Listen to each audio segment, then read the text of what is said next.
Lane. I'm the Director of Education for the NFCA, and we are privileged to be bringing you an educational initiative today as another part of our Educate to Elevate session. This is the fourth installment, and it truly goes beyond the X's and O's and allows us to expand on our role as a coach and some of the things that maybe we take for granted and the impact that we can have on our student athletes. And I know that I, for one, was really surprised with some of the statistics that I came across in preparing for tonight's conversation. You might have been as well, but knowing that we are coaching young women in the most often used demographic when it comes to intimate partner violence and unhealthy relationships, it's definitely important for coaches of all levels to really understand and learn and grow in this. And we're really excited about the panel that we have. We've got a lot of different perspectives and can't wait to get started. So we're going to get rolling on this. Just a couple of housekeeping things. We can use all of the questions that you submitted in the registration process, but we will also use any questions that pop into your head in the moment. So use that chat feature. You can send it just to me, NFCA Education, if you want. If you want to send it to the group and have some dialogue, you certainly can do that as well. We will also keep microphones muted, so just pay attention to that. I want to make sure we have great audio quality for everyone. And anything else that you need, make sure you let us know. This is available after the fact, so don't worry about taking too many notes and writing things down feverishly. You can always go back, and anyone can join. So if this is something you want to share later with colleagues, you most certainly can. And we will get started. So we're going to go around the horn here, introduce our panelists. First up, we have Caitlyn Castillo Manning. You probably know her as the catcher that was part of the National Championship Arizona State team. She gets all of the credit for the rise of Dallas Escobedo. Just want you to know that's true, Caitlyn. I'm not making that up. That's coach's perspective.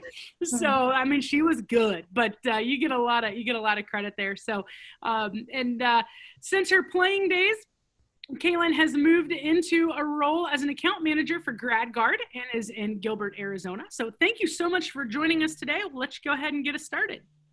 Yeah, so I actually did start my college career at the University of Louisville under Coach Brugman out there, and she's in my upper right corner. I don't know where she is on your screen, but that was my freshman year I spent there, and then I transferred out to Arizona State where I had a fair amount of success, I would like to say, and I went on to actually played professionally for 5 years. 5 years in the U.S. and 4 years overseas in Japan as well, and I just couldn't get enough of softball. So eventually when I did decide to retire when I was at the ripe old age of 29, I found my way back to Phoenix area where I actually started coaching at the JUCO level, where I coached at Phoenix College for a couple of years, and then I kind of migrated over through coaching, actually met the CEO of the company that I work for now, which does provide tuition insurance. And you might be all wondering, well, why are you here? Well, I had a very unhealthy relationship as a college student. It actually began as a high schooler when I was 16 years old, and then we grew up together. We were together for a whole 7 years. So I kind of understand the player perspective, and also being that young and being in that situation and not really knowing how to navigate the waters. And I don't know, I feel like that's where I come with my perspective on things, as well as dealing with some of the women that I had the privilege to coach at a JUCO level, that I could see the same exact things were happening to them. And I can see it from the outside perspective, and I kind of understand where your hands are tied sometimes as a coach. And also this gives me a chance to give Coach B I'm sorry, because I was very difficult when I was at Louisville, and it was probably one of my worst years, but she must still like me because I'm here. And that's kind of the perspective I bring. I just hope to have an open and honest conversation, and I'll give you all I got. Thank you very much. And she speaks extremely highly of you, so don't you worry about that. We'll move on. Our next panelist, we're thrilled to have a crossover from the lacrosse world, head coach Julie Myers. Coach Myers is the head coach at Virginia women's lacrosse team. She has gone to 24 straight NCAA tournaments, the first person in the lacrosse world to win a national title as both a player and a coach. Some of you will know her from her work in the community on this topic as well, but we'll let her introduce herself and give us some insight. Coach Myers, thanks so much for being here. Yeah, thanks so much for inviting me. And Sam, thanks for making the connection. And I did watch your Black Lives Matter episode last week that you held, and I love what you guys are doing. I think, you know, as coaches, we're all about educating, and it's about putting information out there and then putting some really expert people out there to kind of share the wealth. So again, I am Julie Myers. I played lacrosse and field hockey at the University of Virginia, and I've just finished my 25th year as a head coach. So I feel like I've seen a lot. I am here mostly because Yardley Love was one of my teammates. She was about to graduate from college in her 4th year, and May 3rd, 2010, her ex-boyfriend took her life. So I vividly go back to that day and remember that day. And mostly I try to remember Yardley and who she was. And I see Yardley in so many of our players today that we are coaching and recruiting and influencing. And, you know, I can't go back in time and help save yards. We messed that one up. We missed some of the some red flags and some signals. I wish that there was film of what was happening in her life off the field so that we could piece it all together. But what I do know is we need to go back to learn so we can move forward and try to help just educate kids what healthy relationships look like, how to recognize unhealthy ones, and most importantly, how to get out if you do feel like you're in a bad spot, and truly how to help a friend, a teammate, a coach to be able to help a player. So I am here because of Yardley. I have experienced the worst day a coach could ever experience, in my opinion, and I don't want that to ever happen to anybody. So whatever I can share, I'm happy to do it. And again, thanks so much for the invite. Thank you, Coach. It's a pleasure to have you with us. Moving on, next panelist, Dr. Lakeitha Poole. Dr. Poole is the LSU Director of Student Athlete Mental Health, also an adjunct instructor, and owns a private practice, and has a lot of experience in a lot of different areas, and we're just thrilled to have her with us. Dr. Poole, if you want to go ahead and introduce yourself and tell us a little bit about you. Good evening, everybody. I'm so excited to be here. I think that having this conversation is going to be really, really great. I too checked out your video from last time and the topic from last time, and I thought it was an amazing conversation. So I know this one's going to be just as great and open some really important discussions that you guys maybe have as far as questions and things like that. So I'm super excited about that. I think in my experience, obviously being in the mental health within sport world, I hear a lot of the stories of some of our student athletes of what happens when they find themselves in these situations as far as relationships, both romantically and even interpersonal relationships that can also be manipulative and violent. And so my hope is that, you know, I'll bring to the table some of those experiences that I've heard or that I've had with helping students even find their way out of those situations, as well as what we do to try to help support our coaches, our trainers, the people that interact with them, because I know that that's why we're having this discussion today. Most people just don't know where to start to get to know your student athletes and to be able to really talk to them in a way that makes them feel comfortable, so that when they find themselves in those situations, they're able to come forward and let somebody who they know care about them, you know, to support them. So I'm super, you know, looking forward to this. I'm really excited to be able to maybe bring some insight if possible, and looking forward to questions, really, because I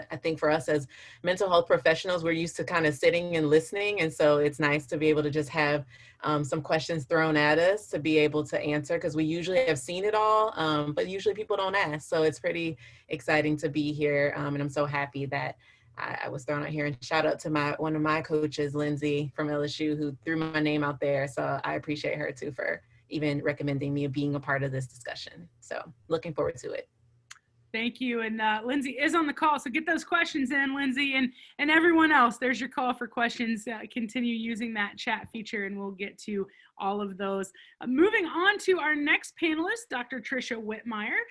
Dr. Whitmire is in the Office of Equal Opportunity at Valencia College and is charged with reviewing allegations of discrimination, harassment, domestic violence, sexual assault, and stalking, including those that fall under Title IX. And she recently completed her dissertation on cyber stalking. So a very interesting topic, and one that we will probably get into as well. So Trisha, thank you so much for joining us, and pleasure to have you. Go ahead and introduce yourself. Tell us a little bit more about you. Awesome. Thank you so much for having me. Like she said, my name is Trisha Whitmire. I work at Valencia College over in Central Florida. So my job predominantly is to investigate allegations of discrimination, harassment, interpersonal violence, sexual assault, stalking, those that happen on campus and off campus. Also, a big portion of my job is to educate students about these topics. So we do a lot of presentations across the campuses on various topics, especially healthy relationships and looking for red flags in relationships when they're in them. Prior to that, my job was part of a grant team. I worked on the Department of Justice Office on Violence Against Women grant that the college had. And our main job with that was to provide that education to all students. So we were tasked with creating an entire education program for all students to go through to educate them on those topics so that they would be able to know more about what the college's response would be and community resources that were available so that they would have, an idea of who to look for if they needed that sort of assistance. Prior to moving to Valencia, I worked at a local domestic violence shelter as an advocate. So my role there was to really work with victims of domestic violence to help them escape those relationships in a way that was safe, and then to help them to move on with their lives afterwards. So developing safety plans so that they could get out of the relationships in a safe way, but also help them in terms of getting jobs and finding housing and doing the things that they needed to do to be able to move on afterwards and to be successful. So I'm really looking forward to this. We said I'm from Valencia College, so we actually don't have any sort of athletics, so it's a little interesting for me, but I did grow up playing softball. I admittedly wasn't very good, but I did always enjoy it. So I am really looking forward to the questions and to working with the rest of the panel. Thank you so much. Thank you very much. And next, Margie Wright. Most of you know Coach Wright. She's a national champion, Hall of Famer, 10-time World Series. Her bio would take the whole time, but she's also a fierce advocate of women, and she is a wonderful asset to our organization and our sport. Coach Wright, if you want to go ahead and introduce yourself and tell us a little bit about your connection.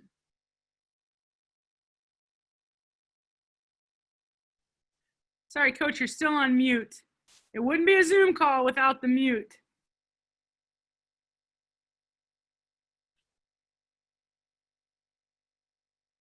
Am I on? There we go. We got you now.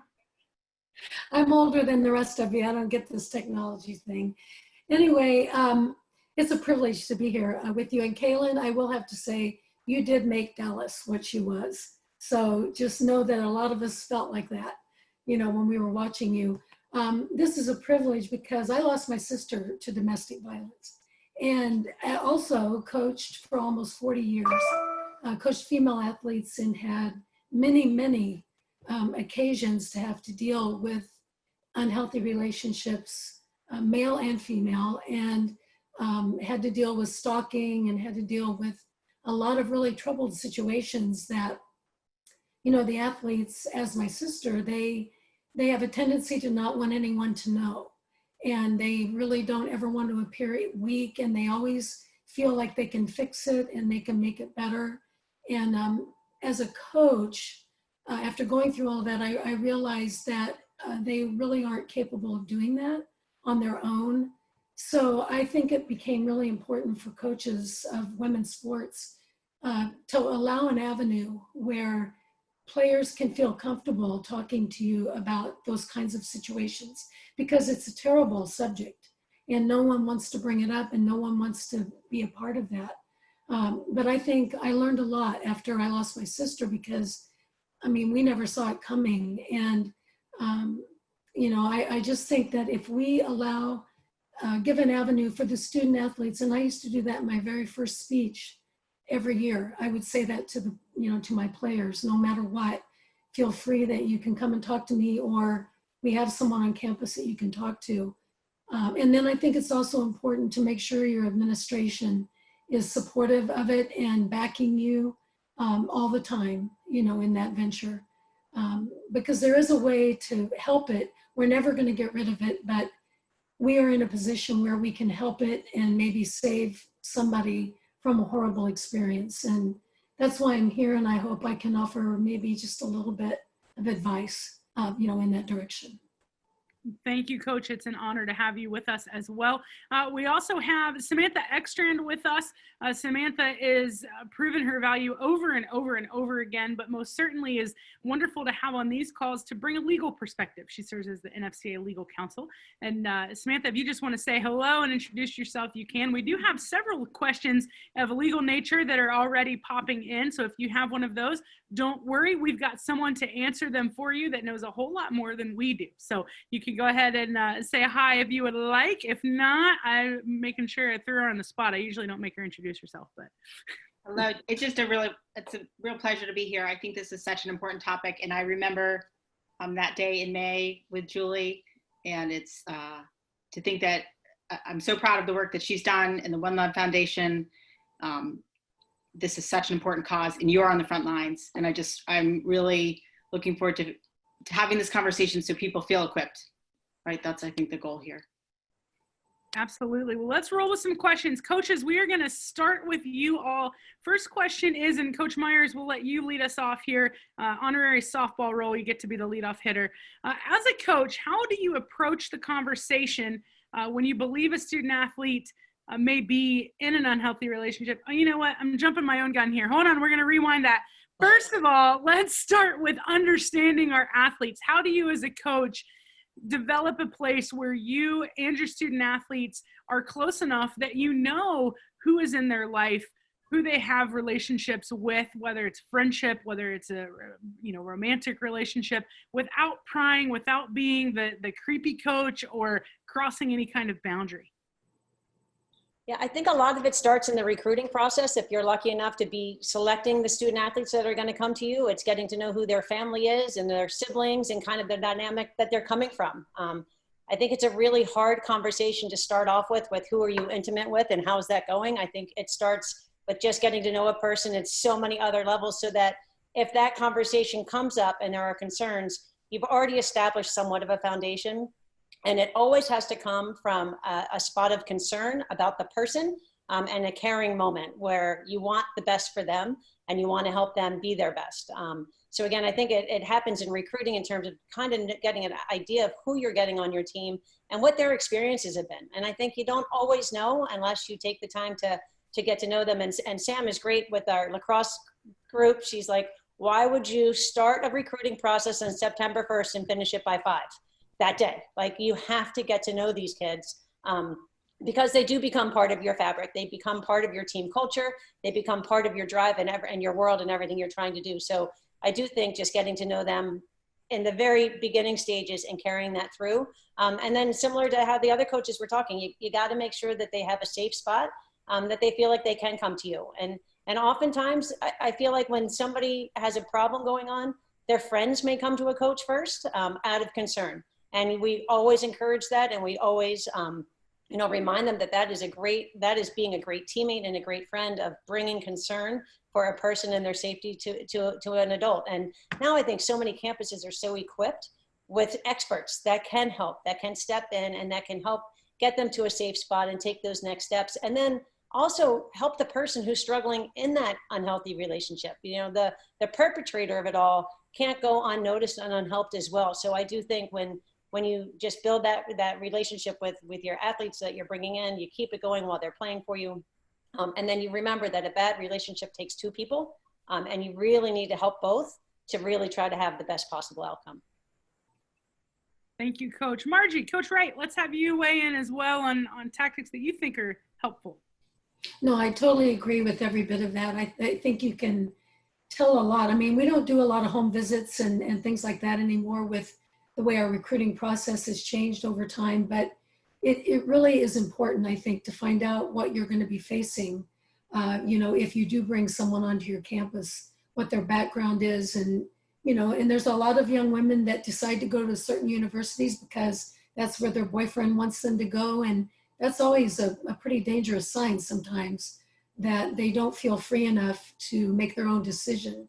So it may be an unhealthy situation for them there. But I also think you enable your team captains and you tell your whole team, if you have issues, please feel free to go talk to your peers.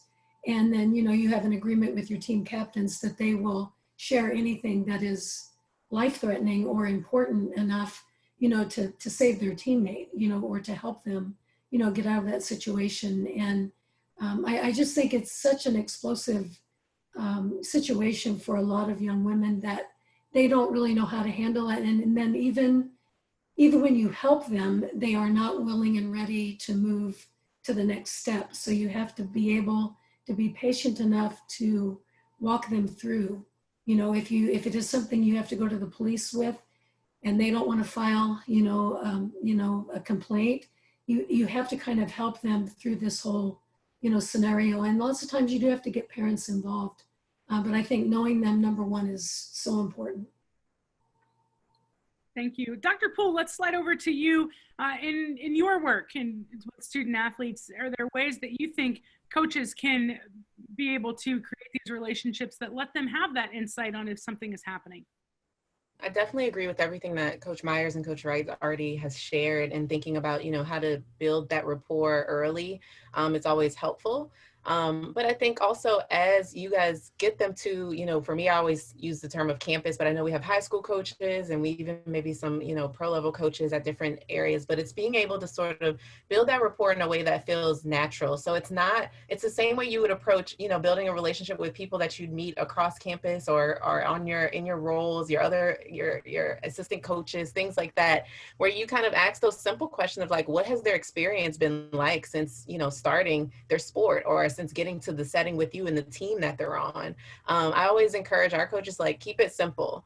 In most cases, particularly this generation of kids, they're in some ways, and you guys know this, like, they're oversharers a lot. So they use social media a lot. They post everything. It's a lot. And so they're usually not as sort of like secretive and covert as I think we think they are, but it usually takes the right way to get them to open up. And usually that's by not pushing too hard, but coming across as genuine and being able to really take a genuine interest in who they are as a person. So when those difficult challenges come, while they still may not come to you and spill their guts completely, they start to drop more clues. I think, again, this sort of generation is different of athletes in that they do have more resources available. So my hope is that we've done a better job on sort of the mental health and personal development side to make them feel comfortable knowing that you spend so much time with your coaches, and those are people that you can trust. They know you well. They know you well enough. And so being able to sort of help erase some of those barriers and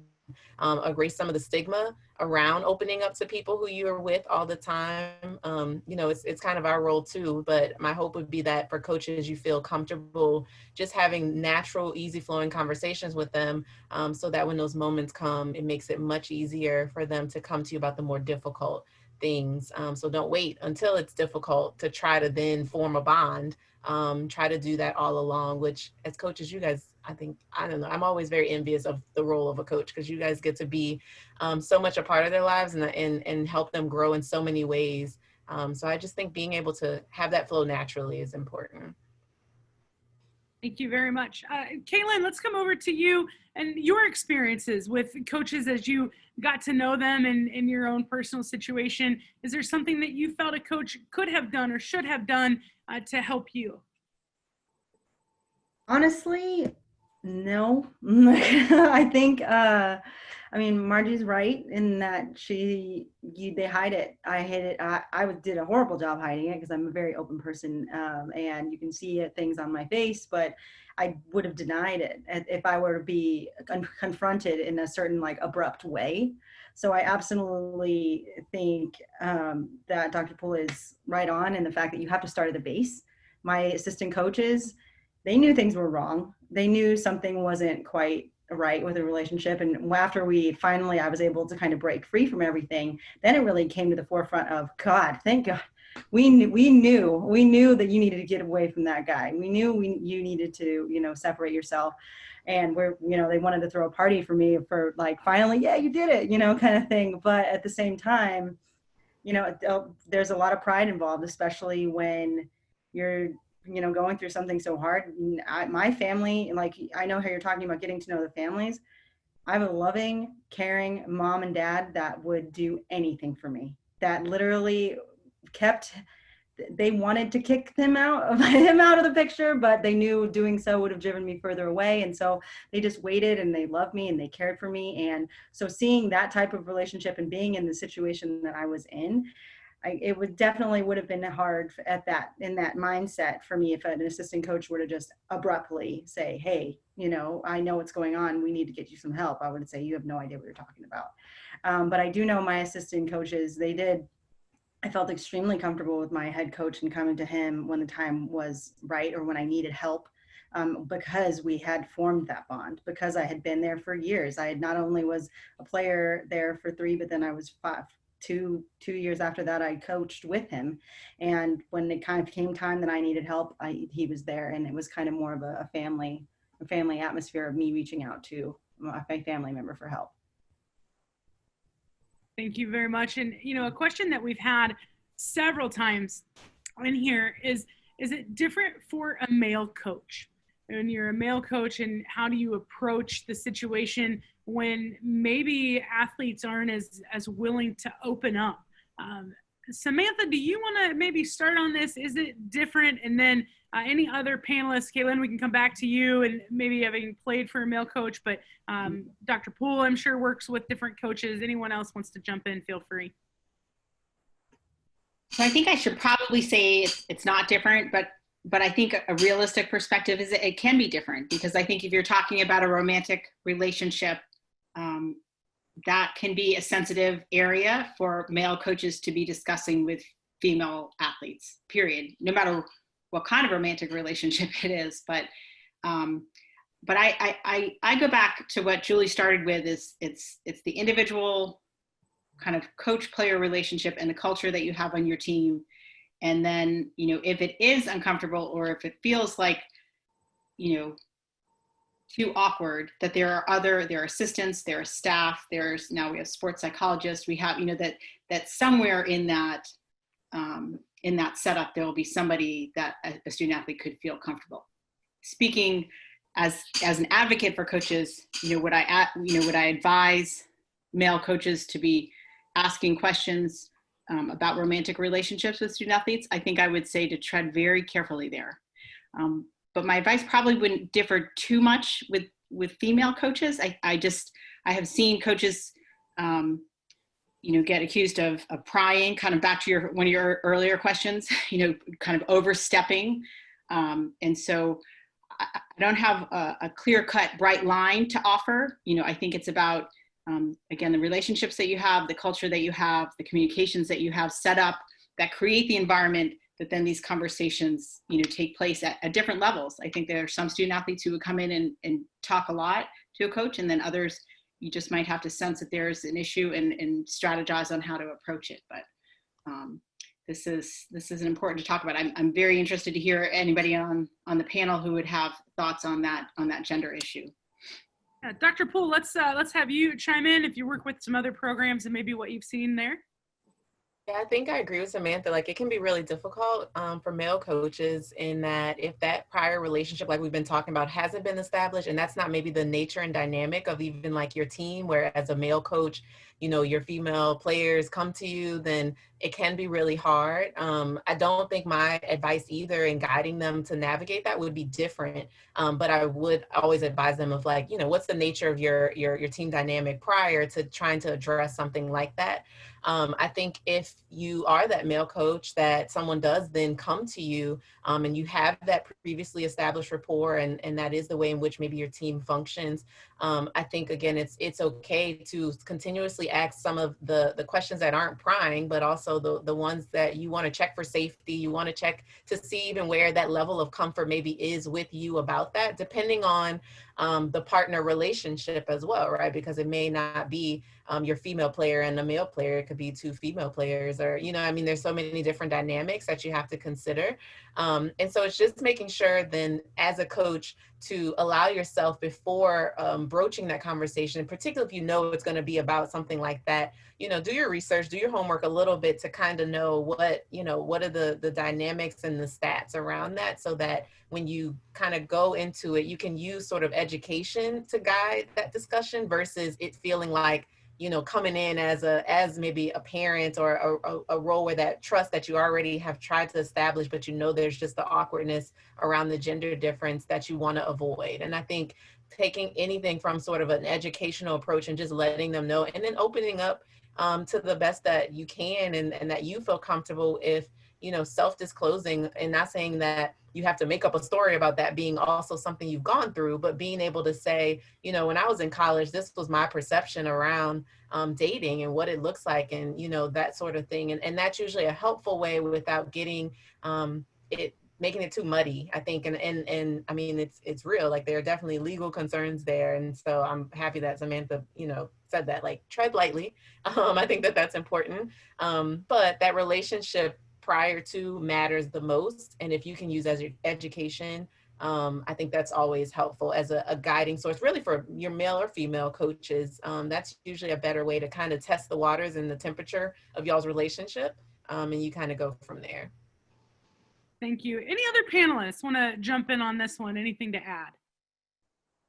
I think just honestly acting like you care about their day-to-day lives is really helpful. And don't just come at them with all these like prying questions or anything like that. But if they are used to you asking, how'd your day go today? Or yeah, how's school going? How's your parents? How's so-and-so? Then it kind of gets a more of a familiarity, and they will overshare. They will open up, and they will say things that, they're feeling at that moment or something like that. And then when it comes time to ask the tougher questions, then I think it makes just a better gateway for you as a coach, and more of a friend, I guess you could say. Not that you want to be a friend to your players, but you know what I mean. I think too, if you empower the athletes to know that it's okay if they do share something with a teammate or with you as a coach, you leave that empowerment open all the time. And then eventually you have to start watching for signs of, that kind of behavior, or, a change in the athlete. And if they have that sense of empowerment that it's okay to open up, those days that they're struggling and you notice it, it's a much easier pathway to start asking questions. And I think you'll get better answers. Hopefully the right answers. Thank you. Trisha, I want to come back to you. Speaking of the signs, and Coach Wright gave us a great segue there. In your experience, what are some of the things that you see in your role on campus? You're dealing with students and faculty members and a much more diverse population than just one segment of student athletes in this case. What's your overarching thought on this? Yeah, it's really interesting because a lot of times I think we have this expectation that we're going to see students coming into us, with bruises and things that are really obvious. But a lot of times it's those conversations that we're having with them where they're starting to really talk about the controlling aspects of the relationships. So it more of the, needing to know where they're at all the time, having to constantly check in and tell them, where they are or when they're going to be a certain place, and even having them check their phones for who they're talking to and these sorts of things. And then a lot of the emotional aspects of, putting somebody down pretty consistently and making them feel like they're just not good enough, or that nobody else is going to want them after. We see the emotional and the controlling aspects far more than we see the physical part. I mean, the physical part a lot of times does show its head, but it's not usually obvious enough where we can look at somebody and we can know kind of what they're going through. But those really controlling red flags are what we tend to see the most. And that's kind of what starts it.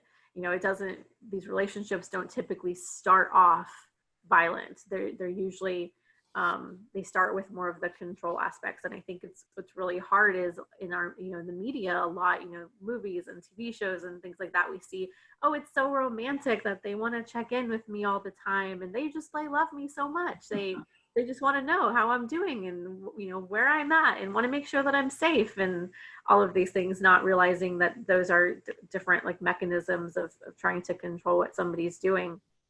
And it's hard because a lot of times in these relationships, by the time that they get to the physical, those bonds are already there. There's already love in those relationships, and it's really hard for somebody to see what they're experiencing as negative. And I think one of the things that Caitlyn brought up earlier that was really important was that if somebody had said something about it, the response would have been like, no, like, what are you talking about? Like, you know, denying it because, you know, you don't want to admit that to somebody, and maybe not even admitting it to yourself that that's something that you're experiencing. And so we see a lot of different things, but I would say the most that we really see early on is that the control aspects more than anything else.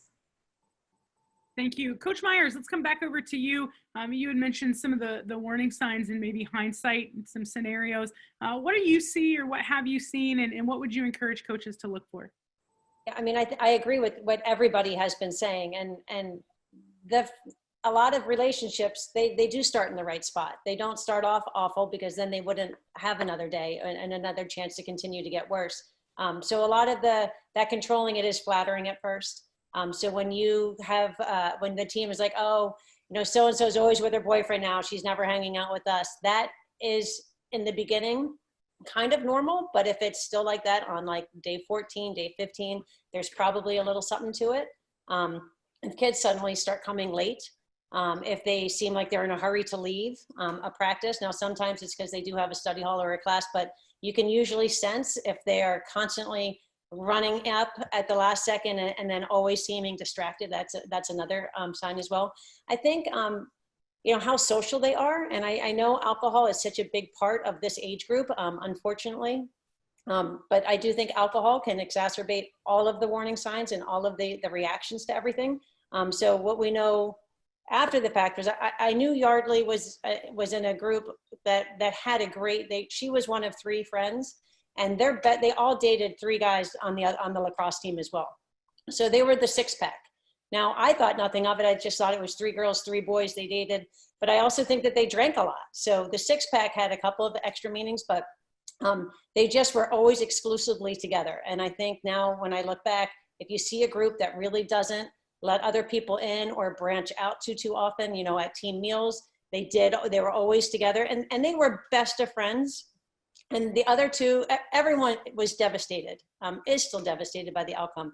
But I do think if they were just a little bit more open with their friendships, and a little bit more inclusive with some of their friendships, that could have maybe made a difference. So I look back and I would say that's a warning sign as well. You know, joinonelove.org is the website that I go to all the time for talking points for how do you start a conversation, what are the warning signs, and they do have the 10, looking at a card right now, they have the 10 signs of a healthy relationship, and on the same card directly opposite, the 10 signs of an unhealthy relationship. And the words really, they are all come and start in the same spot, but then they branch off. And truly controlling is one of those biggest signs.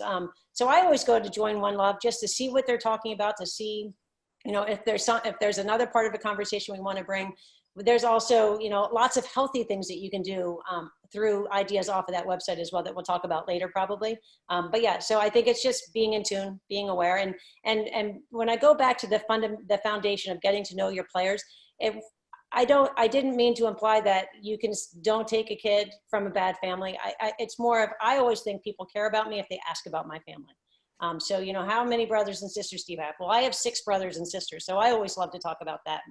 But I do think, again, the foundation of a relationship and the ability to talk about multiple things will always help you have a hard conversation, because you've already shown that compassion and shown that connection and started to develop it. Thank you so much. Coach Wright, let's come over to you and talk a little bit more about warning signs, things that you've noticed in your experiences, things that coaches should watch out for. Well, I think I totally agree with Julie. Those are great warning signs. A lot of times too, though, when an athlete really loves this guy and the guy is controlling, they will never see it as being controlling. They will never see it that way. So if you do have a conversation about it, or if your teammates notice it and they start to bring it up, you can sometimes turn the athlete in the wrong direction and put them in a more vulnerable spot, which I felt like I did one time, and I was able to get out of that situation. But you have to be careful, because it's really a fine line, especially if the relationship is young and it's, you know, new. That's one thing. But warning signs with my sister, She was married 27 years to this guy. I mean, who would know? So when you think back though, I think back to it, and I would come home from California and the first thing we do is go to a movie, a matinee, and she would say, I have to leave because I got to get home and make dinner for Danny. And I'm like, what? We're in the middle of the movie, you know, and I just kind of went along with it, you know, because she was my older sister and my best friend. And it's like, okay. I mean, there are things that when you look back on it, you think they're very innocent and you don't really see it as somebody controlling another person's life. But if I had it to do over again, I would have tried to tell her to get out of that. But, you know, you don't know those things, you know, until you're, you know, confronted, you know, with the end result. So I think that their peers are going to have more information than you will. And if you have, you know, like I said, captains or somebody on your team that you can really talk to that is aware and can pay attention and may know things that you don't, that you can confide in, it's usually pretty helpful for a relationship like that. And you know, the other thing that I always look for, their performance changes very quickly. Julie's right, they get to practice late, they leave early, but then their performance starts to change. And usually when that happens, it's really gone pretty far by then.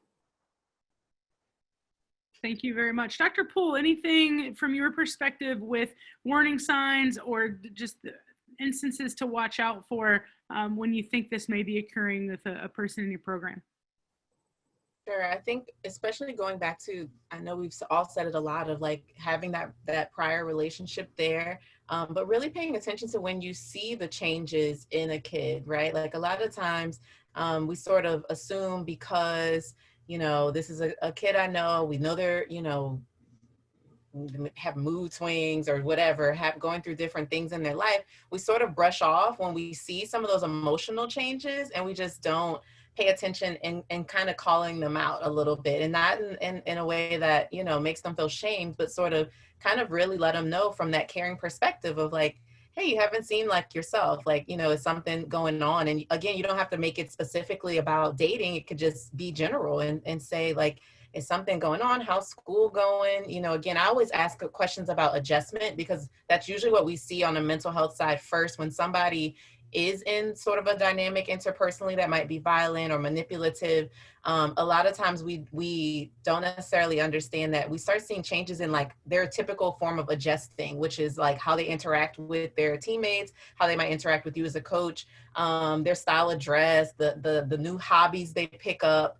And again, it's a fine line, right? Because particularly in college, like they're exploratory. So they're doing all kinds of things that we don't want them doing a lot of times. But so you're trying to figure out kind of the balance of them like doing some self-discovery, but also at the same time, you know, maybe being controlled or manipulated by someone to be a certain type of way. And so, again, I know we've harbored a lot on the prior relationship, but our intuitions as sort of staff and coaches is real too. And a lot of times you have had that prior relationship to know who they are and their background a little bit better than most people that they interact with. And so that's why the questioning and the line of questioning is important.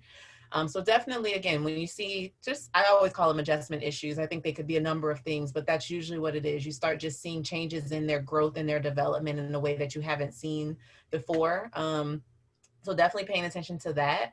And then, of course, some of the things that already have been brought up, like Coach Wright brought up, like the things that usually we see as small things because we're like, oh, well, they're in a relationship. Of course, you know, maybe they want to go have dinner with their partner. But when you notice that's happening sort of all the time, or they're the first one to leave the practice field very quickly because, you know, they got to be somewhere. And it's like, where else do you have to be? Most times after practice, people are like deadbeat tired. Like they want to drag to their car and get home and get in the shower. And so, you know, the fact that this person sort of really seems pressed to be somewhere or, you know, constantly even maybe checking their phone and things like that, you really just want to be able to notice the small things. And I know that puts a lot of pressure on y'all when I say like, look for the small things, because miss small things, but most of the time, you will know. You will have your intuition, but you will also notice those subtle changes, particularly in kids that you have taken the time to build a relationship with. I mean, we have that, and we don't even get to see kids as much as you all, but I can be out at the softball field or tennis or whatever team I'm working with, and can look at a kid and kind of see, like, that's not the kid that I, met a month ago, or worked with a month ago on their performance stuff. And so you guys know that. You'll see it in their performance a lot of times too. And that's something that often gets overlooked. You might just think, like, what's up with this kid? They're not working hard enough. They're not practicing hard enough. And sometimes there's something going on emotionally that you don't even know, and they might be distracted. And that's those open door opportunities to kind of just say, like, hey, you're not hitting like you usually are. Like, what's going on? You seem a little distracted. And you plant those seeds till you get kind of deeper into what might be happening.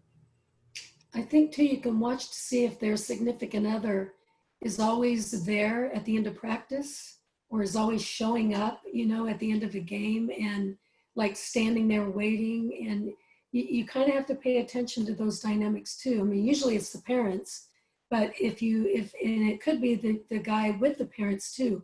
But if they are always around, or pull their car up for the kid to get in it, as soon as practice is over, that's usually a pretty good indication too, that they don't have a whole lot of freedom. And I will just say, like, from the, Dr. Poole brought up the phone thing. They're buried in their phone. I know from my freshman year, I had to be with my phone. I couldn't miss a call. I couldn't miss a text message. I couldn't, like, that was just death to me if I was going to miss something like that. And I know we had a rule when we were traveling, actually, that we couldn't have our phones on the bus. And it was something that was unbelievable to me. I was the first person in there to grab that phone and everything like that. And that's something that definitely, when I got out of that relationship, I was like, I never want to answer the phone again. I'm never going to pick up the phone. I'm never going to, answer any messages. I want to throw it against the wall, and I don't even want a phone number anymore. That was something I had to work through. But definitely there's that flip side of the coin, but also another side, myself, what I went through, I didn't want to leave the field because I didn't want to go back to that. I knew something was wrong, and I didn't want to. I was with another student athlete, and they basically tried to put me down at every turn. So even when I was having success at Arizona State, it was more, how can I bring her down to my level? How can I not support her? How can I make her feel on, where I feel, because they weren't having success. So that's another thing to kind of look toward as well. Like, does their significant other raise them up, or do they bring them down? Do they, you can almost be too supportive sometimes if they're kind of, obsessive and making them get in their car right after practice and they're always there. But then also there's that other side. So when you're talking about that fine line to walk, like every person's story is a little the same, and it's a little different at the same time. So I think it's really important to kind of, when you get to know somebody on a base level, then you really are able to see them kind of have that nuance in their relationship. Thank you all for sharing a lot of great information there. Samantha, I'm going to circle back to you, and then Trisha, come over your way. A lot of questions on the legal side, from the idea of mandated reporting responsibilities, strategies for initial approach. Samantha, can you start and just walk us through general legalese of situations, and how does it change with the age of the student athlete? Whew. Give me a whopper, Joanna. You're welcome. I think that one of the most important things for coaches to realize in the college setting, because your institutions receive federal funding, so you are, you're bound, regulated by Title IX. You should all have a Title IX office on your campus. Sometimes it's somebody who wears multiple hats. Some of you have Title IX officers within your athletic department. I think we've gotten more comfortable with that idea, more familiar, and there's been a lot of training, which I'm grateful for. But one of the initial issues was that kids will come and tell you things, and they will ask you to keep it in confidence. And that is really no longer. And I think the best way to handle that is right out of the gate, and just to develop kind of a way to still encourage the conversation, but let the student athlete know, you may tell me things that then I'm going to have to go and share. but this is really important and I care about you and we're going to be okay and I'm here for you. But this idea that I can come and, a student athlete could come and tell you a secret about something that's going on and you can sit on it has been dispelled, right? And you do have a duty to report incidents of, harassment or potential for violence if you think that somebody's safety or health or life is at risk or is being threatened. You are in a position in your institution, in your employment, that you have to do something with that information. But I am pleased that over the years, we've seen that path kind of become clearer and easier for coaches in your shoes to take that information and you know exactly who it needs to go to. And the sooner you can make that connection, I've literally talked to coaches who have just walked somebody over to the counseling center or to the Title IX office and let, remember, I would say you're coaches, right? And you deal with a lot, but, most of you on this call are softball coaches, right? You're not trained, mental health professionals or Title IX specialists or whatnot. So your job really is to take that, it's on your radar, you see it, you hear it, you receive it, and then you make sure you make the connection over to the people that need to know and then take it from there. And that can be very scary because the Title IX processes, while it is a federal law, they can vary school to school. I see some colleges that I'm shocked. They have they have a huge student population. They have one Title IX coordinator, right? And so all of this is falling on that person's shoulders. But, it's getting better. It's getting better, and the regulations, are getting clearer.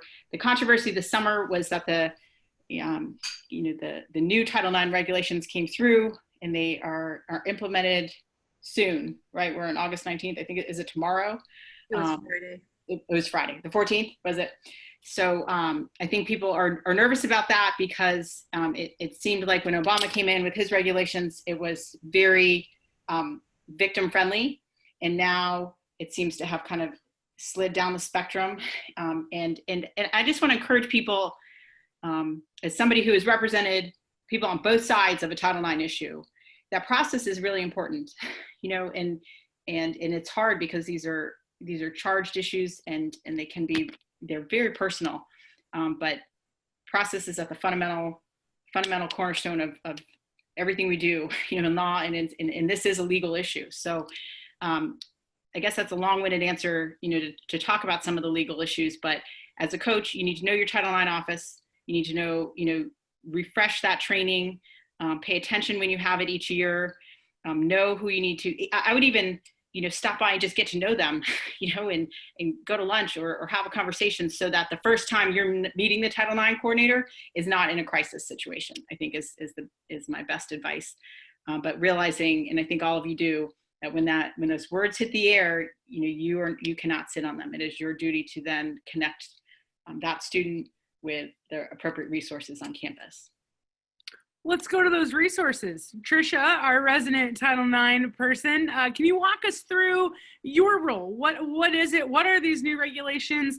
What should coaches or anyone in your world, any faculty or staff member, be ready for, knowing that it might vary slightly from institution to institution? Yes, I would completely agree with Samantha about getting to know the people in your Title IX office and asking questions about kind of what their process is. Ask questions about, when they learn information, what do they do with that information? How do they outreach the people that are involved? Is it a phone call? Is it an email? How are they going to reach out? Because I think that it would help for you to be able to give the students that information beforehand. So we always encourage them, when somebody brings information to us, we always encourage them to go back and to let them know if they haven't already, hey, just so you know, I did have to give this to the Title IX office and somebody's going to reach out to you. And so them knowing how we're going to reach out is really helpful, because then they can tell them, they're going to send you an email, just outreaching, they're going to send you some resources and check in on you. And it's completely up to you if you want to respond to them or not. The ball's in your court if you want to work with them or not. But I think getting to know the people in the Title IX office and learning about their process can really be helpful, because then you can give that information to the students about how that initial outreach is going to happen, so that they're not surprised when they get an email or a phone call or when they hear from them for the first time. So one of the biggest differences with the new regulations, and this has changed for some schools, but not others, because some already had this in place, but it's the presence of the live hearing. So that changed things quite a bit, where instead of having two people that were separate and really didn't have to have any contact with each other throughout this process, now we'll have to be, in some ways, whether or not it's in person or virtually, they'll have to be face to face with each other, and be subject to cross-examination. So that does change things quite a bit, in terms of the comfort level of some people with wanting to come forward and wanting to participate in the process. And if anyone chooses not to partake in the cross-examination, then their statements can't be considered when it comes to making the final determination as to what happened. So it does change things. I know, from our procedures, we used to have the ability to let people who are coming forward have a level of anonymity, especially if there were some safety concerns. I recently had a case where there were 9 people who had reported the same person. And they all wanted to remain anonymous because of fear. And it wasn't domestic violence, but there was some stalking and harassment involved, and they had fear. And so they were able to remain anonymous.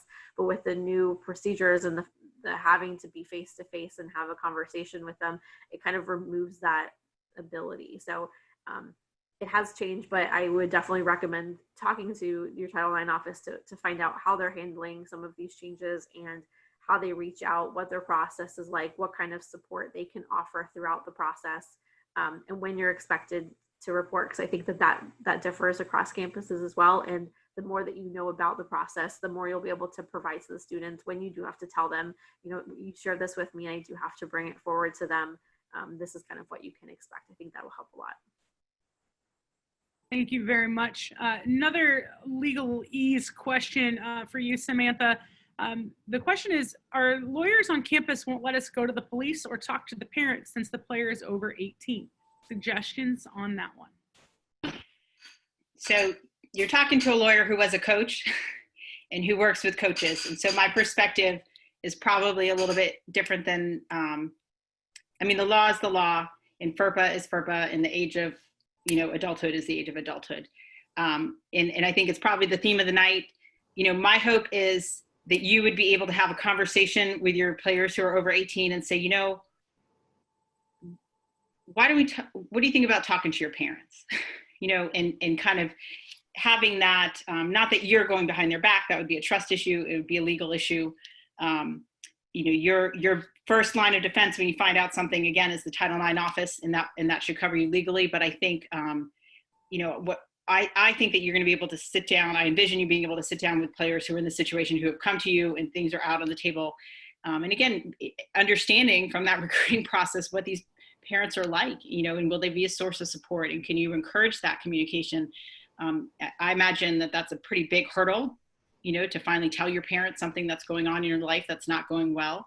But having the support of your coach and the encouragement of your coach, could be a difference maker. So I do think you have to respect, that age of 18, but I think there are ways to have those conversations and preserve FERPA and HIPAA and all the things that, these institutions hold on to. By the way, those are the students' rights to waive or to retain or to invoke, right? So it's not, the school can't violate it, but if the student gives consent, it's their right.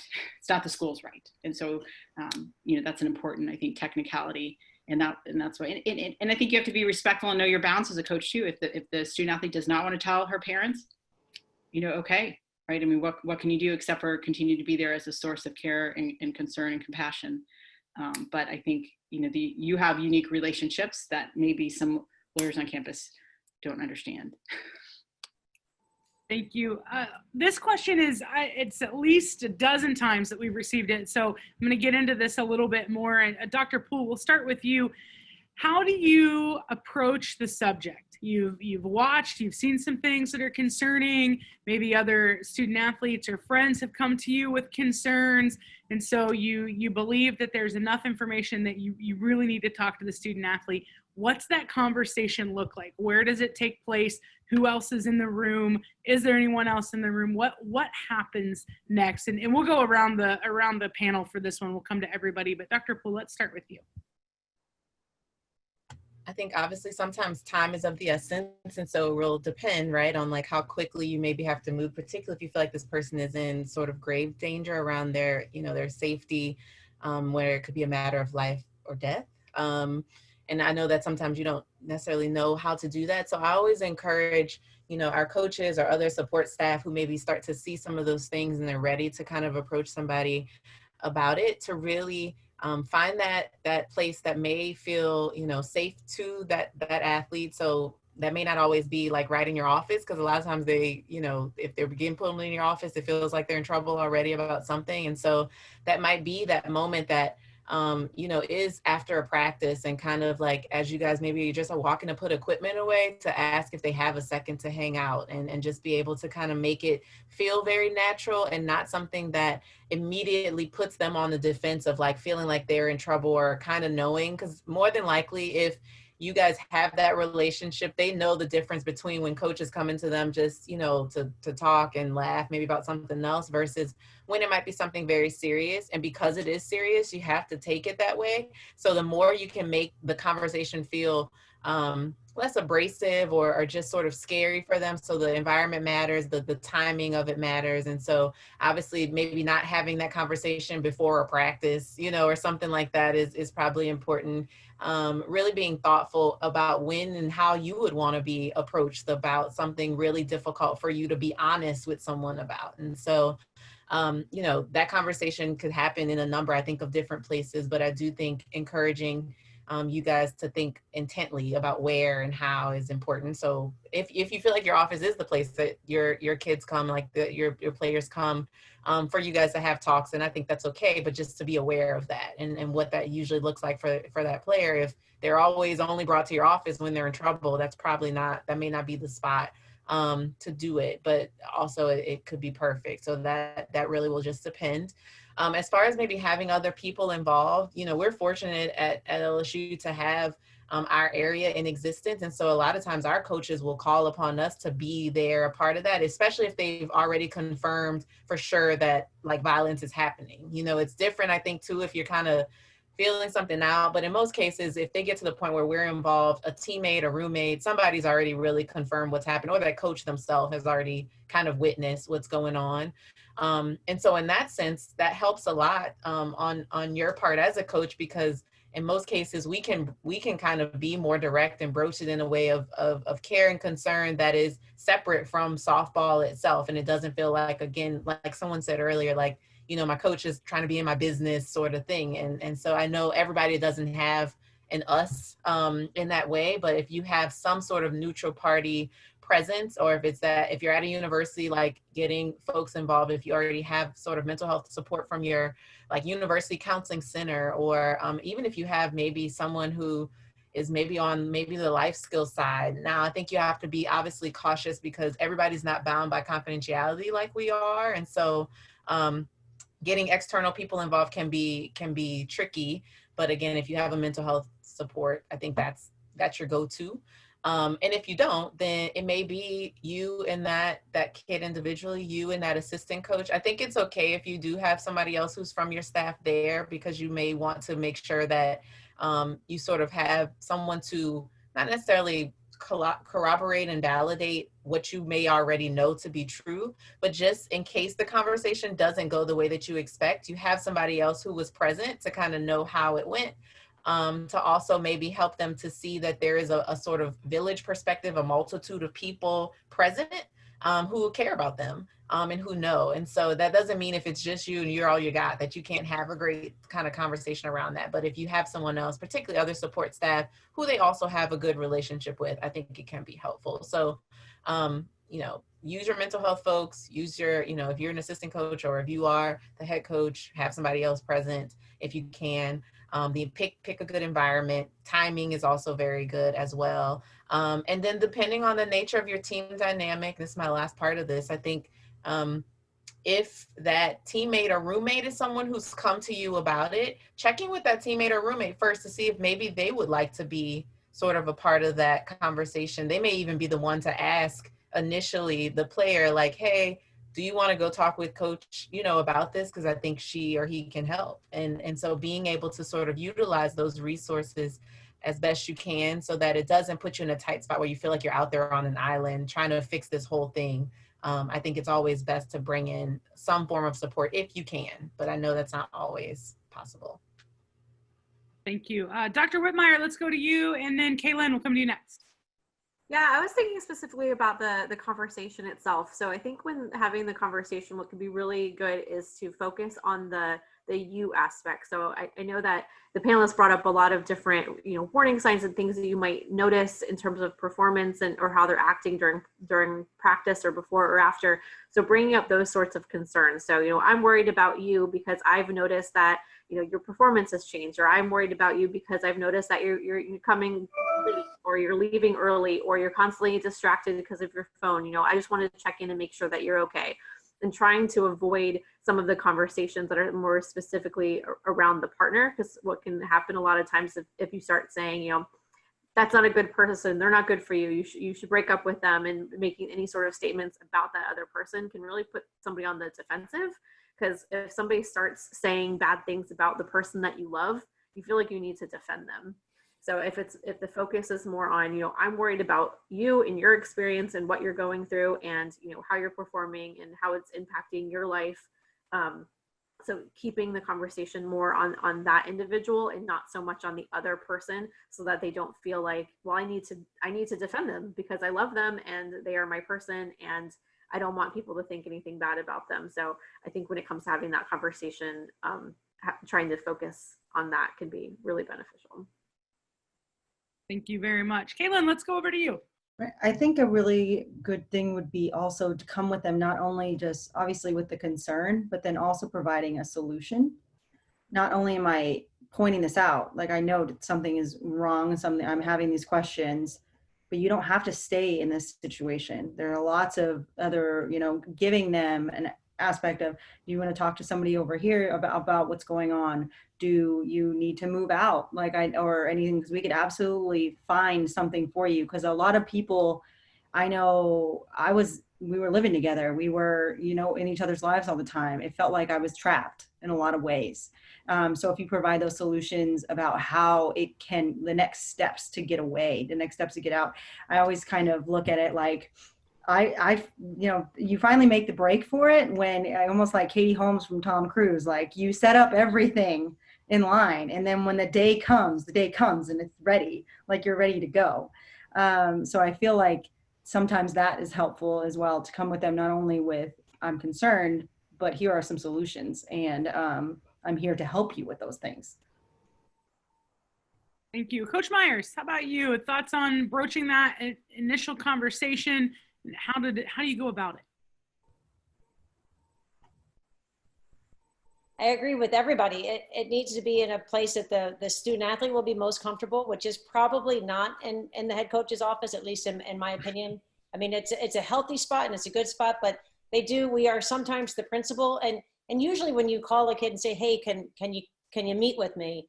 They're automatically, their hearts in their feet, and they're like, oh my God, what does she know?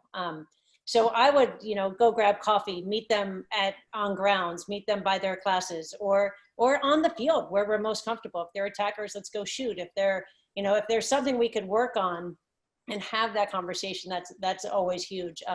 And absolutely, Caitlyn, you need to have the plan, because it is overwhelming to know that you're in a bad spot, but then the more days you feel like you don't know how to get out, the harder it's going to be to get out. So building that plan, and again, the resources available today are so much deeper and stronger and more effective and helpful, and we now know about it. I would like to think we've always had support.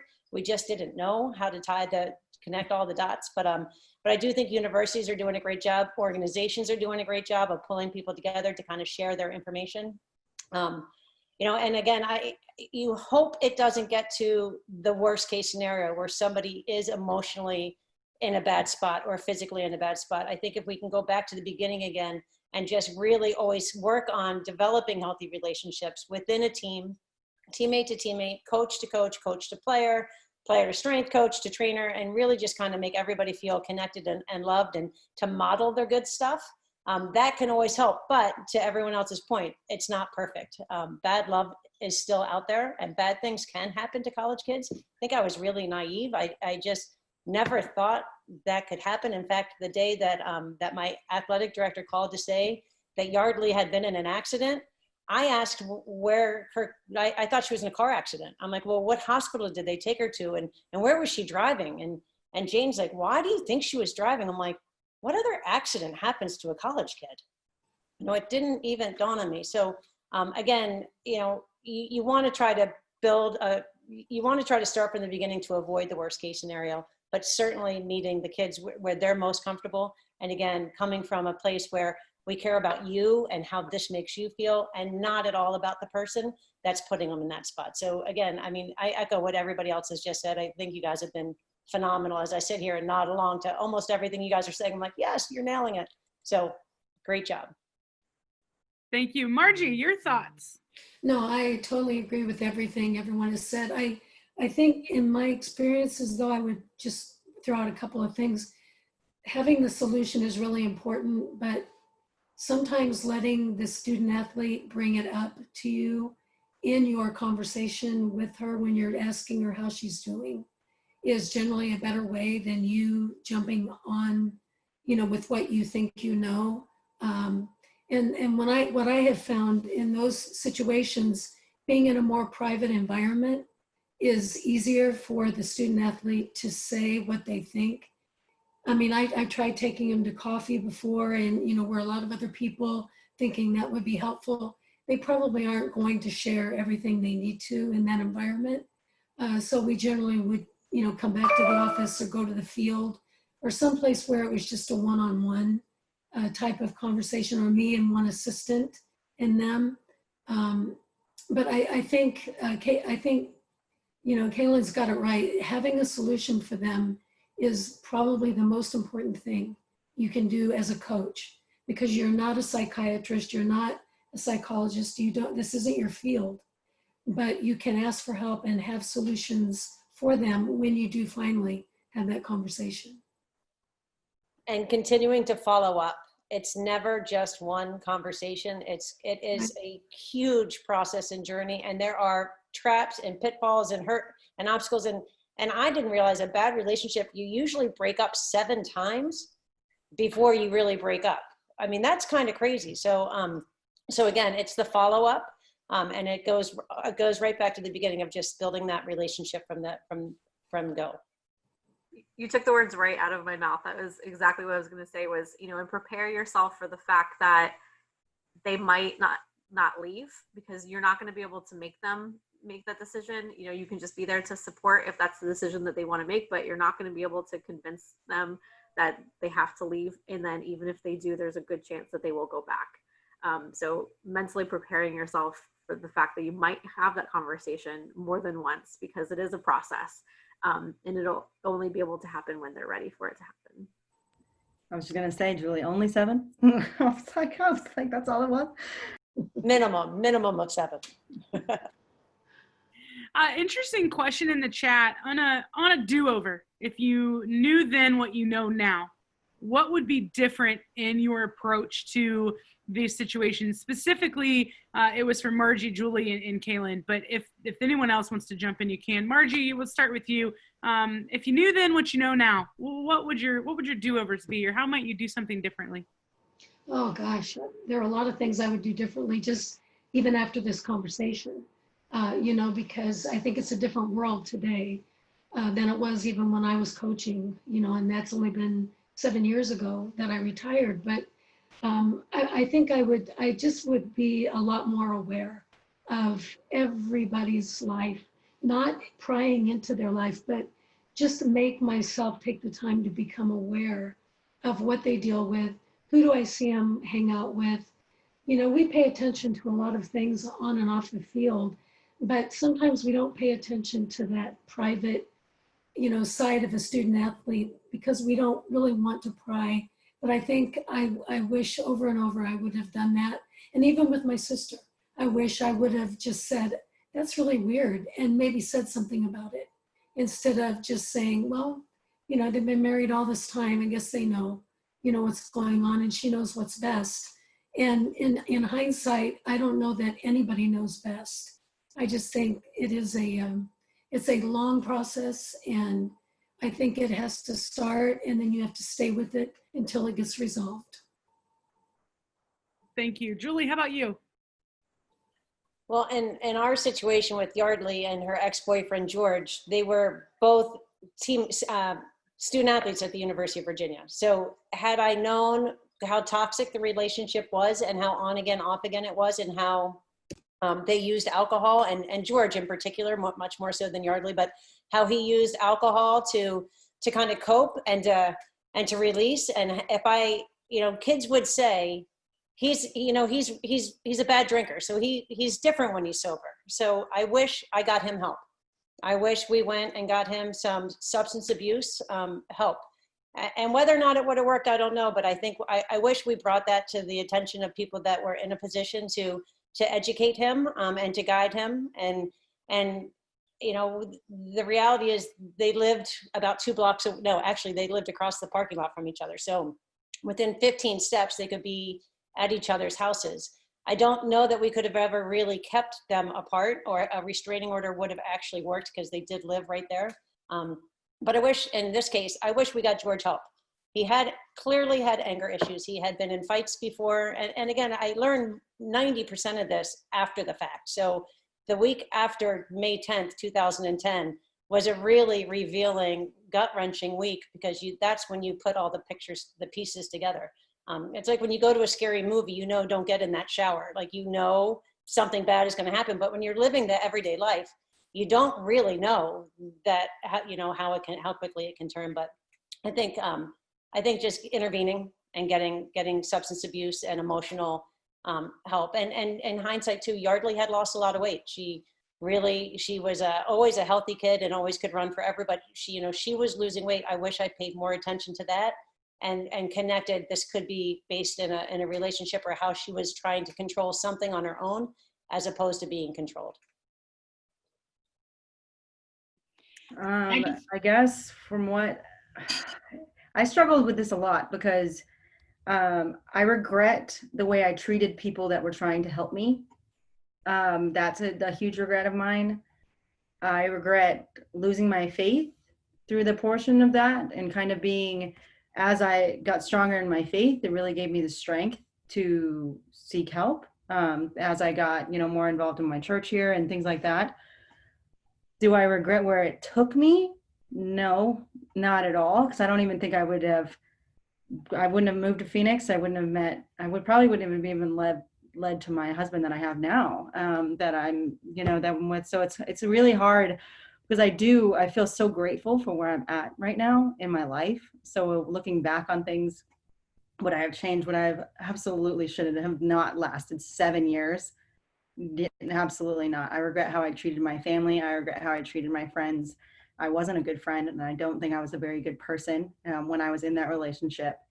So that's kind of what I wish I could go back and change. But it's hard to, when you love your life now, it's kind of hard, to balance it out, and feeling that forgiveness. I forgive-ish. I mean, that's always going to be a hard line for me to walk as well. But that's a tough question for me. It's very difficult for me to balance those feelings, I guess you could say. Thank you for sharing. That's I can only imagine. Samantha, I think you might have had a point with dealing with another team on campus, or when you're dealing with 2 athletes, specifically same campus. Trisha, maybe students on the same campus. Samantha, go ahead. So telling that Julie's point is the do-over was to think back and to think, what could we have done for who ended up being the assailant? And I think that is really hard. And I kid you not that I got a call this morning. First, I got a text from a male coach in neither of these sports, said, I have a Title IX issue. Give me a call. Okay. Way to start out the morning. And I said, well, what happened? Didn't you just start? Yep. It's like 2 days into the classes. And he got a complaint from a female coach in his department, saying that something was going on with his team. And I think these are hard conversations to have, but I think they are so important. And if you are able to, again, develop relationships before crisis moments with your colleagues in your department, and it's going to be hard if it comes to points where there's real conflict, but my goodness, if we could dial back into those early days and say, you know what, I have some concerns here. There's a relationship. And again, it's treading very delicately because there are privacy issues and whatnot, but there are a lot of issues that I think come up between athletes. They usually are practicing together. They're near in the same facilities. They're on kind of similar schedules. Socially, they kind of hang out as teams. And so, what kinds of conversations can you have beforehand as a department, as in your head coaches meetings? Can you bring somebody in to talk about how these are handled? And obviously there are legal issues. And again, things come to you, you got to go to Title IX. But before that, if you're seeing some warning signs, and then you can have some of those proactive, productive conversations with, your colleagues of male teams in your department, I think it could make a big difference. Like, I see a lot of potential there, but I also understand kind of, the potential for tension, and sometimes those guys are not open to these conversations. But this one today certainly was, and I was impressed, and they're hard, like they are hard. I wanted to touch back with you, Trisha. We had spoken, when we were doing some planning on the panel, you had talked specifically about experiences when you've been trying to help student athletes who are building a case from a police perspective. Can you share some of those things that we talked about, and what students need to do? Yeah, so this was one of the things that we had talked about, was my research specifically in cyber stalking, but it's very closely linked, to domestic violence, especially nowadays with how often everyone is using technology. But one of the things that I found when I was looking at it, I was really looking at the law enforcement and the criminal justice response to these sorts of reports. One thing that I found was that it was more likely to result in some form of a arrest when the person that was being impacted had taken some form of action. And whether that was, sending them a message that said, stop contacting me, whether it was trying to block them on social media or blocking their phone number, or whether it was actually going to the courthouse and trying to get a restraining order. Those sorts of actions really helped to show law enforcement, you know what, I tried everything that I could and nothing helped. And so I need you to step in and do something about it. So a lot of the times when I was reading the reports, what I would see is that if those actions hadn't been taken beforehand, law enforcement would say to them, well, you need to block them, or you need to tell them to stop, or you need to do these things. And then a lot of times they wouldn't go back to law enforcement because, that I already had the experience of reporting to law enforcement and nobody did anything about it.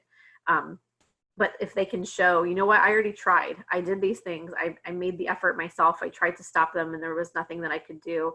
Law enforcement tended to take it a little bit more serious when it got to the point of them actually reporting to them. So if somebody does come to you and they've reported to law enforcement, they feel kind of defeated because nothing was done about it.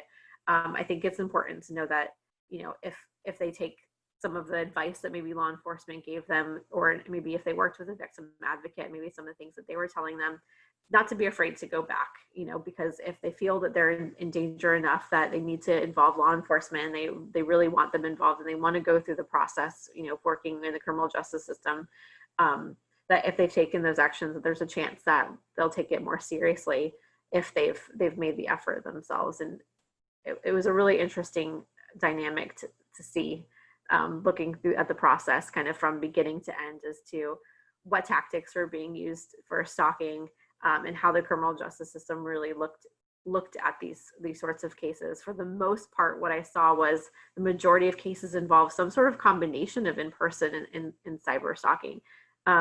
We very rarely will see just one or the other now because, it's very difficult to only do in person because we are so connected by technology. So the in-person ones tended to be strangers because they didn't know who they were contacting. They just happened to see somebody walking by and wanted to get their attention. Or cyber tended to be if they were somebody that wasn't in the same location. So maybe from from another state, they would be stalking. But if they are close together, especially if they're going to the same school, it's usually a combination of both, because we're also connected in person and cyber. So we'll see some of those strategies, those tactics that are being done by the person to control them, usually taking place in multiple arenas. Thank you for sharing. A couple more questions in the chat. So if you have one, get in here as we are wrapping up. Question is, for the coaches on the panel, how do you help the teammates? The teammates that are coming to you and they're concerned, what can you encourage them to do? How do you take care of them in their own well-being? Coach Myers, you want to start this one? Yeah, I think it's important to give them the tools that they're going to need to help manage their friendship and keeping themselves safe, and helping their teammates stay safe, but also, again, trying to be healthy in their relationship. So it could be from modeling, it could be from just kind of distracting and redirecting that friend a little bit too. Again, not every relationship turns to a loss of life. And it can be men to women, it can be women to women, it can be, women to men. So I think we have to realize that we're all very vulnerable to it. But it's always supporting the friends too, and it's having the conversation, and it's not one, and it's not once a week. It's it's ongoing. So making sure that those teammates know that we hear them. And again, we have great resources. We do have internal sports psych people.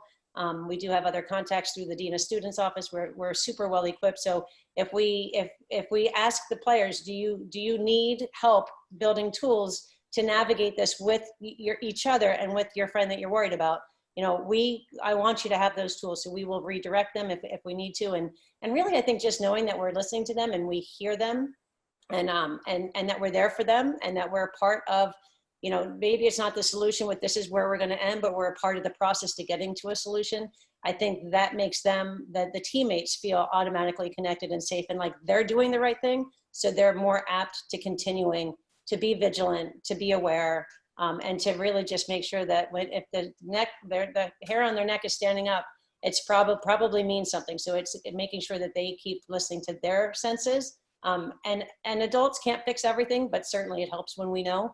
And we can help them develop those tools. Thank you. Coach Wright, your thoughts? No, I totally agree with that. I think if you have people on campus that can sit with your team, even with the person that is being affected, and give them direction. Hey, if you're ever in this situation, here are some tools that you can use, to help out your teammates or to help yourself. I think that's really important. But then I think there has to be a sense of inclusion with this person, with everyone else on the team. Not everybody has to know the situation, but I think if you do team building, types of events and things like that, where you can be more inclusive. And so this young woman doesn't get to go with her boyfriend because she has to be in a team environment because it's structured that way. Sometimes that helps the teammate be able to, make those decisions, and help her make a better decision to get out of that situation with her boyfriend or whatever her negative situation is. I just think that it's, we can't rely so much. Trisha, that was great what you said about, if you do have to go to the law and take care of it, there are ways that you can make it easier, for the law to help you. But we have to also remember restraining orders are pieces of paper. They are not a way that necessarily drives or saves an individual. There still has to be a sense of follow-up from the university, from the Title IX coordinator, whoever. There has to be follow-up, for that.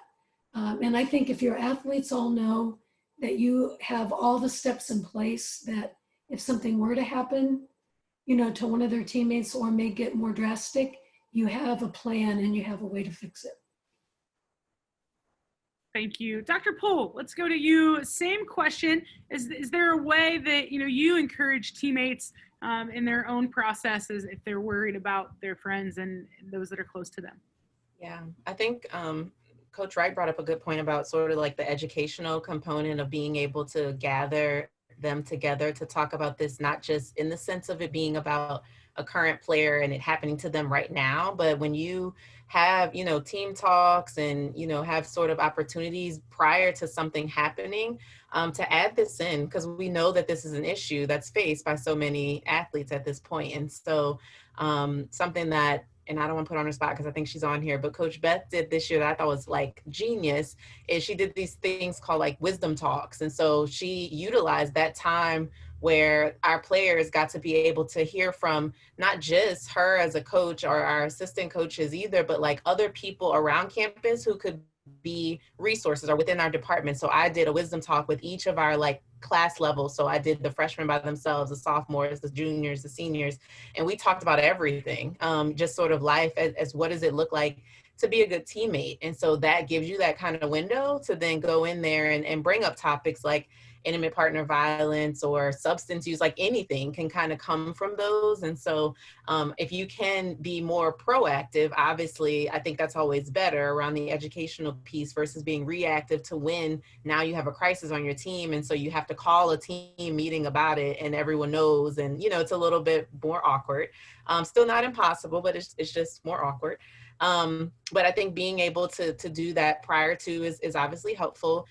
Then obviously in the moment when something has occurred, being able to call folks together, particularly if you know that there are specific people involved, like maybe roommates or teammates who live together and they've witnessed some of this stuff, to help them sort of understand, the dynamics of what is probably happening and what they're witnessing, but also encouraging them or supporting them and not necessarily having to also be the fixer of the problem, like how to be just a good supportive teammate.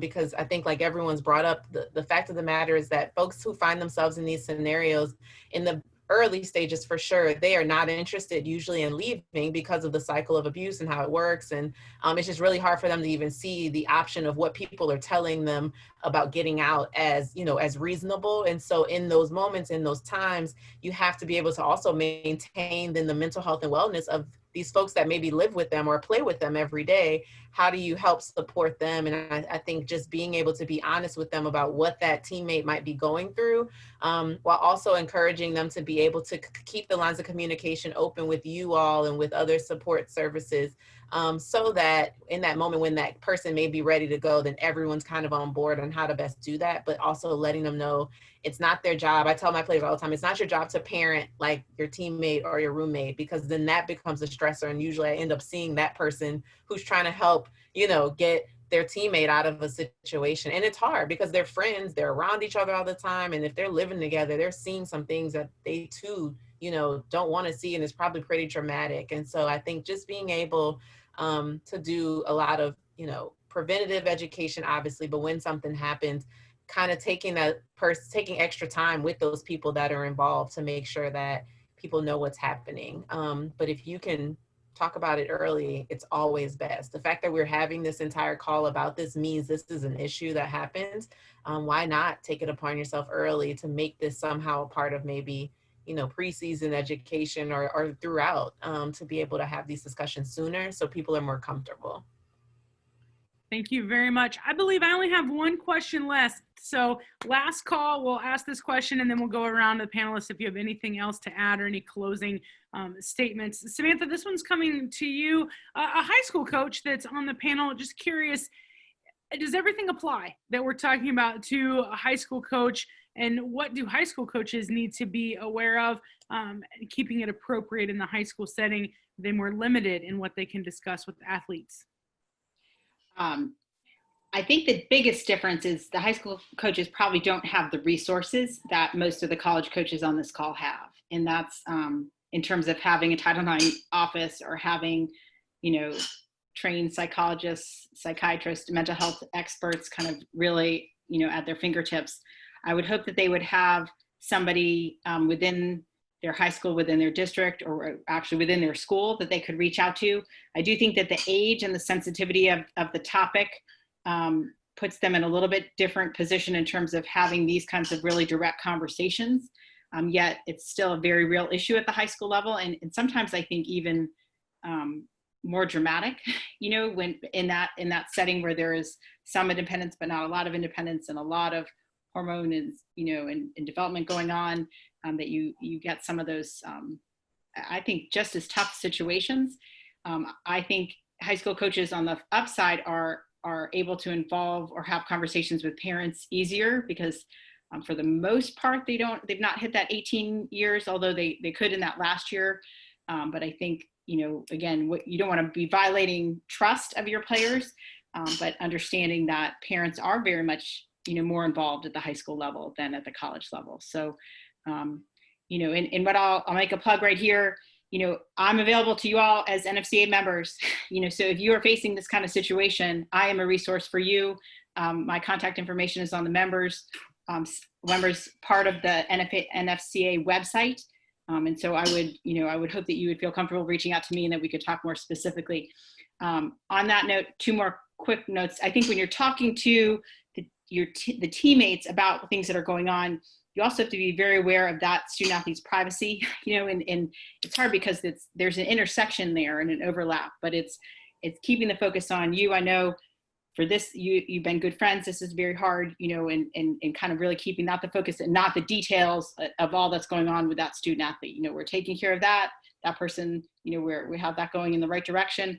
Let's talk about how, and again, relying on the mental health experts to talk about those discussions, but again, guarding that student athlete's privacy. And then if you have a student athlete who's going to report to the police, kind of like if I was going to pick up a softball to pitch, I would want a pitching coach, right? Like I would need a pitching coach. I've never really picked up a softball to throw it, but like if you're going into a legal setting or a police station, you really should have a lawyer and a good one who can navigate that system. It's a scary system. And you want somebody to guide you through that. And so I understand that, sometimes that's not always feasible, but I would really highly recommend if that's the situation that, and victims get lawyers just like defendants get lawyers, and they can be that touch point with the district attorney's office or with the police, and kind of, and know that area. So if you are faced with that as a coach, that a player is considering that, I would encourage that player or the parents to consider that. Thank you very much. Panelists, we'll come around one more time. If you have something you want to add, touch on, reiterate, or anything that's popped into your mind, feel free. If you don't, you think you're in a good place, you are more than welcome to pass. It is completely up to you. But let's go ahead. I'm just going to go in order of my screen to make sure I don't forget anything. So Coach Myers, once again, that means you get to lead off here.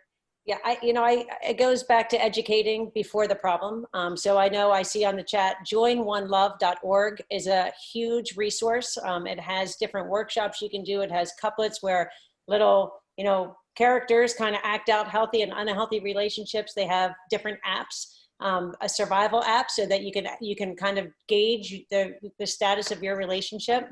Is it healthy or is it borderline dangerous? And it'll walk you through different things. So if it does trigger, you could potentially be in a dangerous spot.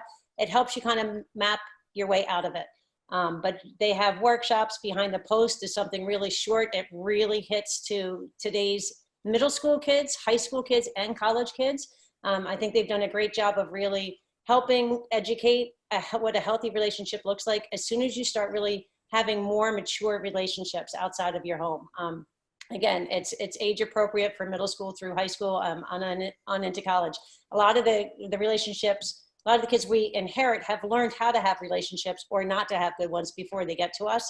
In some cases, not in all cases. But again, joinonelove.org has so many different little cheat sheets, conversation points, how to get the conversation started. It has different workshops. Escalation is a longer movie. And very real to college. It has a lot of what they go through, what a budding romance looks like, and then how it so quickly turns to very controlling. But again, joinonelove.org is kind of my go-to site, and then all the other resources on grounds, as well as Sam. I mean, Sam, I don't know, you must have more hours in your day because you are everyone's resource, and you always answer the call. So thank you for doing what you do. And Joanna, everybody, thank you for putting this together. It's been an awesome part to be a part of, a panel to be a part of, and I've learned from all of you guys. So thank you very much. Thank you. Dr. Poole, you're up next. I definitely agree with Coach Myers. This has been really awesome. I'm excited to see what you guys continue to do and have these conversations that are important. I think my just last thought would just be, obviously as the mental health person, like I'm biased, and I think that's important for you guys to also consider as coaches, is like your well-being in this process also means creating that village of support, like everyone's brought up, of how you're going to handle these scenarios when they happen, right? So if you're on a college campus and you haven't built that relationship yet with like your mental health, sports psych people, find out who they are, find out who that resource might be.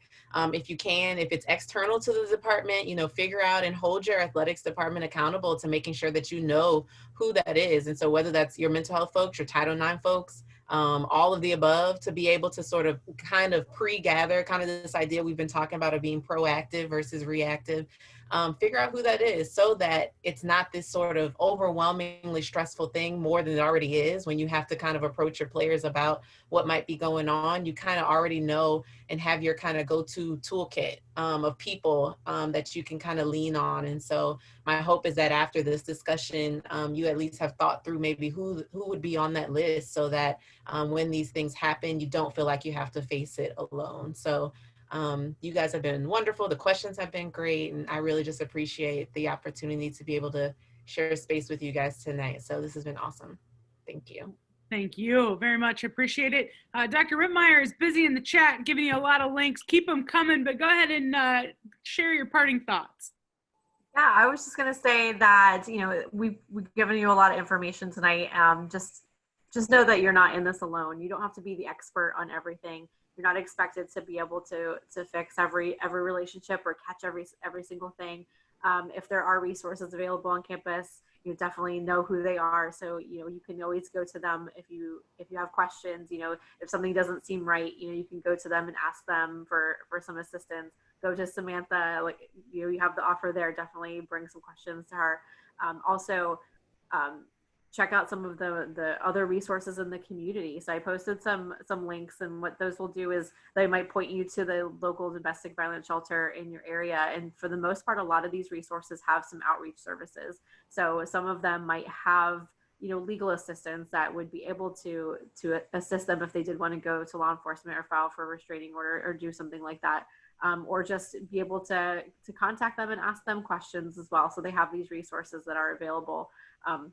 But we all should have some, you know, local domestic violence agencies near us that have services that are available. So even if you don't have something on campus or something in your community, that will be able to help. And just knowing kind of what's in your community and what's available will be really helpful. Just in case you do ever have questions, you have somebody that you can turn to, you know, to answer those, because you're not going to know everything. Nobody does. We definitely don't. Every situation is unique. Every relationship has its own little nuances. You're not going to catch everything, and that's okay. Just having the athletes know that you're there to support them is going to make a huge difference. Thank you very much. Caitlyn, let's go to you. Just keep planting seeds. Don't ever give up on them. Honestly, you never know how long it's going to take, or what the one thing you said could really impact them and really flip that switch in their brain. Because I think it was Coach Wright that said, you know, have a little team events, you know, get them away from their situation and make them focus and reflect on themselves. And something might come up that time that is the final spark that really does kick it off. And that's all I have to say. Yeah. Thank you very much. And thank you for sharing your story. Coach Wright, when you're the first coach to 1,000 wins, you get to bat cleanup. That's your trivia. Your trivia for today, friends. Coach Wright was the first softball coach to get to 1,000. So it just means I'm the oldest one on this call. Okay, well, here's the thing. Thank you so much for letting me be a part of this. It really means a lot. And all of you have been so wonderful. It's been great. The only thing I would say is happiness and life are very precious. We as coaches and mentors and everything that we do, we have to be the ones that can step in, get the education, get whatever we need to help these young people for the rest of their lives. And we have to realize that's really part of our job. So thanks a lot. Well, thank you very much. And thank you to everyone for joining us, for listening, for participating. Panelists, thank you so much for sharing many stories that I'm sure were not easy and probably left you a little vulnerable, and we appreciate that. And we'll reiterate it again, the way that you're helping us grow, you'll never know that. You'll never know who you reach, just like Caitlyn said before we were done. So thank you all. Have a wonderful rest of your evening. We'll be back with another one of these September 16th. So get ready for another one. Until then, you can get in your coach's box, get the old ones, and just enjoy the education that we have to offer. Thank you, everyone. We appreciate it. Have a great evening. Take care.